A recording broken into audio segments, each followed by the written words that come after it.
نہیں ہے کہ سب کی منزل بھی میسر آئے. کچھ لوگوں کا مقدر رستہ بھی ہوتا ہے, کچھ لوگوں کا نصیبہ کچھ دیر کا سفر بھی ہوتا ہے. بہت سارے لوگ اسلام نافذ کرنے کی ٹرین پر سوار ہوتے ہیں, لیکن اسلام آباد آتا ہے تو منزل کو پہنچ جاتے ہیں, اور اسلام کی ٹرین سے اترتے دکھائی دیتے ہیں. ضروری نہیں ہوتا سب کے حصے میں نتیجہ بھی آئے, لیکن جد و جہد کرنا, کوشش کرنا, سفر کو جاری رکھنا, یہ مومن کی ذمہ داری ہے. میں یہ دیکھ رہا ہوں کہ آج کل تیزی کے ساتھ ہماری ملت کے جوان تھوڑے سفر کے بعد تھکنے لگیں, تھوڑا رستہ طے کرنے کے بعد مایوس گفتگو کرنے لگیں. اللہ تبارک و تعالی نے انسان کی اور بالخصوص بندہ مومن کی تربیت کرتے ہوئے کہا ہے کہ یا ایھا الذین آمنوا اصبروا, اے ایمان والو صبر کرو, وصابروا اور ڈٹے رہو, ورابطوا اور کمر بستہ رہو, جد و جہد کرتے رہو, واتقوا اللہ اور اللہ سے ڈرو, لعلکم تفلحون تاکہ تم فلاح پا جاؤ. صبر کرو, ڈٹے رہو اور جد و جہد جاری رکھو, ورابطوا کمر بستہ رہو, بڑھتے رہو. میدان کربلا کے اندر دو چیزیں جو سب سے زیادہ نمایاں ہیں اور جو سب سے زیادہ واضح, جو بڑی نکھری ہوئی ہمیں دکھائی دیتی ہیں, اور وہی دو چیزیں ہیں جس کی آج ہمارے اندر تیزی سے کمی ہوتی جا رہی. بڑے یہ شکایت کرتے ہیں کہ آپ نوجوانوں کو سمجھائیں, ان کو جلدی کاہے کہ یہ حالات ٹھیک ہو جائیں گے. بعض جگہوں پہ چھوٹے یہ کہتے ہیں کہ ابا جی سے اور دادا جی سے آپ یہ کہیں کہ کام اپنے وقت پہ ہونا ہے, جلد باز نہ ہوا کریں. میدان کربلا نے انہی دو چیزوں کا ہمیں سبق دیا ہے. وہ چیزیں کیا ہیں؟ ایک صبر, ایک استقامت. آپ اپنی زندگی حوصلے کے ساتھ گزاریں اور اپنے سفر کو جاری رکھیں, استقامت کے ساتھ آگے بڑھتے رہیں. یہ دو چیزیں سبق ہیں میدان کربلا کا. میدان کربلا کے اندر جو چیز سب سے زیادہ اہل بیت نبوت کی طرف آئی ہے وہ ظلم ہے, ستم ہے, جفا کشی ہے, اور اہل بیت نے جو سب سے بڑھ کر کے دکھایا ہے وہ ان کا صبر ہے. یہ صبر اور استقامت کی مثال علماء نے لکھی ہے. جس طرح دریا کے دو کنارے ہوتے ہیں نا, اگر وہ دو کنارے دریا کے موجود رہیں تو وہ دریا اپنے مقام پہ جا کے کھیت کو پانی دیتا ہے, کھلیان کو پانی دیتا ہے, سبزیاں اگتی ہیں, درخت اگتے ہیں, زمین بنجر ہو تو اس کی آبیاری ہوتی ہے.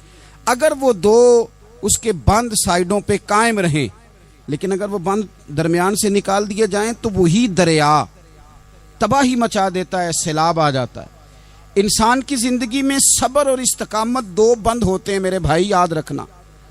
اگر آپ کے اندر صبر اور استقامت ہے تو آپ کی خواہشات کنٹرول میں رہتی ہیں, اور اگر یہ صبر اور استقامت آپ سے چھوٹ جاتا ہے, بڑا کچھ لوگ کہیں گے, بڑی باتیں کریں گے, بڑا کچھ سنایا جائے گا, اپنے بیگانے کئی رستوں پر کئی جملے کسیں گے. اگر یہ دونوں بند ٹوٹ گئے تو آپ کی خواہشات بے لگام ہو جائیں گی. وہ آپ سے وہ کام کرائیں گی جو آپ نے خواب میں بھی نہیں سوچا ہوگا. صبر اور استقامت, میں پڑھ رہا تھا علماء نے لکھا ہے کہ قرآن پاک میں اللہ نے 90 کے قریب, تقریباً 90 مرتبہ صبر کا ذکر کیا ہے, اور حدیث پاک میں میرے رسول پاک نے تقریباً 900 مرتبہ صبر کی تلقین فرمائی ہے. قرآن مجید تو کسی بات کو اشارتاً کر دے تو وہ کافی ہے, لیکن جگہ جگہ قرآن مجید نے کہا, جگہ جگہ کہا, یا ایھا الذین آمنوا اصبروا وصابروا ورابطوا, ایمان والو صبر کرو, ڈٹے رہو, کمر بستہ رہو, واتقوا اللہ, اللہ سے ڈرو, لعلکم تفلحون, اس امید پر کہ تم فلاح پا جاؤ. اپنی زندگی تھوڑی سی حوصلے والی گزاریں. آپ کسی کی محبت میں کوئی جملہ کہے تو اسے بھی ذرا سہنا سیکھیں, اور کسی اپنے کے خلاف جب کوئی بندہ بات کرے تو اسے بھی سہنا سیکھیں. جس طرح تعریف آپ کو میٹھی لگتی ہے نا, اسی طرح جب تنقید بھی میٹھی لگنے لگے نا, جو نظریے کے لوگ ہوتے ہیں انہیں تنقید اور تعمیر سے فرق نہیں پڑتا, کیونکہ وہ ان کا اپنا ایک ویژن ہوتا ہے, ان کی اپنی ایک سوچ ہوتی ہے, وہ اپنے نظریے پر چل رہے ہوتے ہیں, انہیں زیادہ پریشانی نہیں ہوتی. انہیں دکھ بھی اتنی تکلیف نہیں دیتے, جتنا مزہ سکھ دیتے ہیں اتنا ہی مزہ دکھ دیتے ہیں, کیونکہ ان کا ایک ویژن ہے. قرآن مجید کا ایک دوسرا مقام ہے, سورہ لقمان ہے. حضرت لقمان اپنے بیٹے کو نصیحت کرتے ہیں تو کہتے ہیں یا بنیا، اے میرے بیٹے، اقیم الصلاۃ وامر بالمعروف. ایک تو نماز قائم رکھنا اور دوسرا لوگوں کو نیکی کا حکم دینا، ونہا عن المنکر، اور لوگوں کو برائی سے منع کرنا، وَاصْبِرْ عَلَىٰ مَا أَصَابَكَ، اور اس رستے میں جو تجھے تکلیف آئی اس پر صبر کرنا. بیٹے کو نصیحت کر رہے ہیں باپ، اور لہجہ دیکھیے کہ یا بنیا، او میرے بیٹے. کیا لہجہ ہے، کیا انداز ہے. او میرے بیٹے. ایک تو یہ کرنا، نماز قائم رکھنا، بھلائی کا حکم دینا، برائی سے منع کرنا، اور اس پر جو تجھے مشکل آئے اس پر صبر کرنا. اور پھر کیا کہتے ہیں، قرآن مجید کا انداز دیکھیے، فرمایا ان ذالک من عزم الامور، بے شک یہ بڑی ہمت والے کام ہیں. نیکی کا حکم دینا، برائی سے منع کرنا، نماز پڑھنا اور مصیبت پر صبر کرنا، یہ ہمت والے کام ہے. پتر ہمت والے کام میں ذرا ڈٹ کے کرنا، بے حوصلہ نہ ہونا. ایک بزرگ بیٹھے تھے، اللہ کے نیک بندے بھی تھے اور تجارت بھی کرتے تھے، لاکھوں کا کاروبار تھا. بزرگ بیٹھے ہوئے ہیں تو اچانک خبر ملی کہ حضرت صاحب پڑھا رہے تھے سبق، خبر ملی کہ آپ کا وہ جو ایک جہاز تھا نا مال بردار، وہ جہاز آپ کا ڈوب گیا پانی میں. فرمانے لگے الحمدللہ. سبق پڑھاتے رہے. 2-4 گھنٹے گزرے تو ایک بندہ پھر آیا. اس نے آ کے کہا حضور مبارک ہو، وہ جو جہاز ڈوبنے والی خبر تھی وہ غلط تھی، وہ جہاز آپ کا بالکل ٹھیک ٹھاک ہے، لاکھوں روپے بچ گئے. فرمانے لگے الحمدللہ. سبق اسی روٹین سے پڑھاتے رہے. پہلی نقصان کی خبر آئی تو پھر بھی الحمدللہ، اور دکھ کی خبر آئی پھر بھی الحمدللہ، سکھ کی آئی تو پھر بھی الحمدللہ. سبق اپنی روٹین سے پڑھاتے رہے، سفر جاری رہا، رکے نہیں. اختتام ہوا تو طلباء کہنے لگے حضور اتنے بڑے نقصان کی خبر آئی، جملہ ہی کوئی نہیں ٹوٹا آپ کا، لفظوں کے اندر کہیں ہم نے اتار چڑھاؤ نہیں دیکھا، حضور چہرے پر کوئی پریشانی نہیں. اور پھر اتنی بڑی خبر ملی خوشی کی، کوئی آپ کی آنکھوں میں روشنی نہیں آئی، کوئی ہم نے آپ کا چہرہ بدلتے نہیں دیکھا. معاملہ کیا ہے؟ تو فرمانے لگے معاملہ ایک ہی ہے، دکھ بھی رب کی طرف سے ہے، سکھ بھی رب کی طرف سے ہے. تو دکھ قبول محمد بخشا راضی رہن پیارے. اگر سارا کچھ اسی کی جانب سے ہے تو یہ تو کوئی بات نہ ہوئی کہ دکھ آنے پہ بندہ کہے ہو یہ کیا بن گیا. سکھ آئے تو بندہ کہ دیکھا میں نے محنت کی تھی تو کامیاب ہو گیا. امام علی مقام رضی اللہ تعالیٰ عنہ کی فکر کو سمجھ جاؤ. جب وہ مصطفیٰ کریم کے کندھوں پہ تھے پھر بھی الحمدللہ، اور جب ان کا سر نیزے کی نوک پہ تھا پھر بھی الحمدللہ. کسی مقام پر کسی جگہ بھی حسین ابن علی شکوہ کرتے نظر نہیں آتے. سیدنا امام علی مقام ہر مقام پہ کہتے ہیں الحمدللہ الحمدللہ الحمدللہ. جب تک وہ مسجد نبوی کے منبر پر جلوہ فراز تھے اور جب تک زمانہ ہاتھ باندھے ان کے سامنے کھڑا تھا پھر بھی الحمدللہ. اور جب ان کے بچوں کے ہاتھوں میں ظالموں نے زنجیریں ڈال دیں تو پھر بھی الحمدللہ. جب تک سورج چاند بھی سیدہ زینب کے گھر کے قریب سے گزرتے تھے تو ذرا تھوڑی نظر ہٹا کے گزرتے تھے، مالک پھر بھی الحمدللہ. اور جب شام کے بازار میں پردیسی بہن اپنے بھائی کا کٹا ہوا سر لے کے سفر کر رہی تھی تو پھر بھی الحمدللہ. مارو نہ مینو مار مکاؤ، میں کوئی عذر نہ پیش لے آواں تے جے سونا ہی میرے دکھ وچ راضی، جے سونا ہی میرے دکھ وچ راضی تے پھر سکھ نو چلے ڈاواں. یہ الحمدللہ کا مزاج لاؤ. یہ روز جو گھر میں لڑائی کرنا، روز اختلاف رائے کی بات کرنا، روز کبھی کسی کی غیبت کرنا، کبھی کسی کی کرنا، کبھی کسی چوک میں بیٹھ کے شکوہ کرنا، کبھی کسی چوک میں بیٹھ کے شکوہ کرنا، کبھی کہنا کہ فلاں جگہ میں ناکام ہو گیا، فلاں کی وجہ سے ہو گیا. یہ کچھ شیوا ہے مسلمانی کا؟ مسلمان ہر حال میں اللہ کی تسبیح پڑھتا ہے.